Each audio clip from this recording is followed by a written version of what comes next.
Hello and welcome back to Dukascopy TV. I'm Natalie MacDonald. Joining me next in the studio, I have Cedric Roland-Gosselin of Petercam Private Bank. Cedric, thank you so much for coming in today. Good afternoon, thank you. Now, 2 years on from whatever it takes, those grand words from Mario Draghi, what steps have been taken? And economically speaking, how far have we actually come in those 2 years? Well, that's probably the biggest step we had in those 2 years that has made the difference. And in terms of giving back the confidence to the markets, giving back confidence also to the household and the companies, because it has been adjusted with a reduced fiscal tightening. So I think this step has been very important, and when you look at the graphs in terms of interest rates, it's the beginning of the decline of those very huge interest rates in the zone. So I think this has been terribly significant for those 2 years now. But this move, let's face it, had some costs, both socially and politically, to the European periphery markets, particularly if we take into account some of the events of this week. Yeah. How irreversible, in your view, do you think the damage has been to those markets? Yeah. Well, maybe to mitigate my enthusiasm of the first question is for sure it has been a big shock for the market, and a positive one in terms of confidence, but actually there's a lot of things to do to restore a real confidence, stability, and at the end also some growth in the zone. The problem is that the burden, let's say, of the adjustment has almost entirely been on the shoulders of those periphery countries.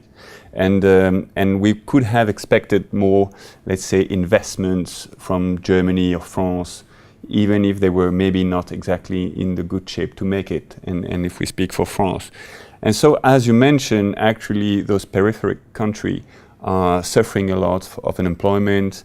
They are still trying to restore trust and confidence. And when we look yesterday, because yesterday in Portugal was a terrible day with minus 4% on the stock market, this is really the problem of the confidence in those countries, because Milan, Madrid, the same, exactly dropped sharply.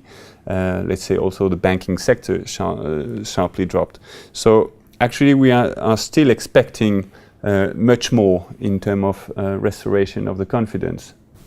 This period also marks the 2-year anniversary from European policymakers noting a willingness or an intent towards a European banking union. Much like whatever it takes, how far have we actually come, really?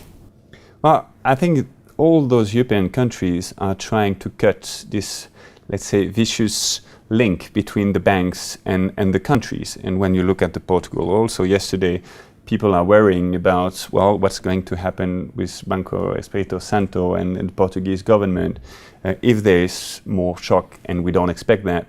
But actually to create this fund that will maybe be a fund of stability for the banking sector.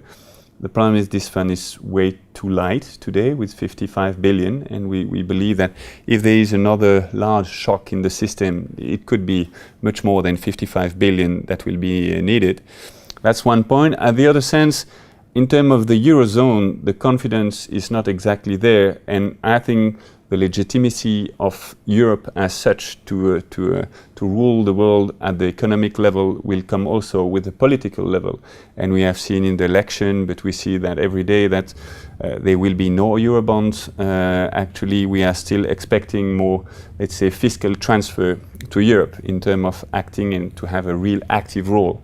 And maybe that will allow us to pass easier the shock we had yesterday.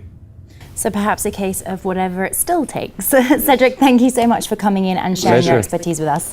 And thank you viewers very much for watching. For more exclusive interviews with industry leaders, do stay tuned to Dukascopy TV. For now though, it's goodbye from me.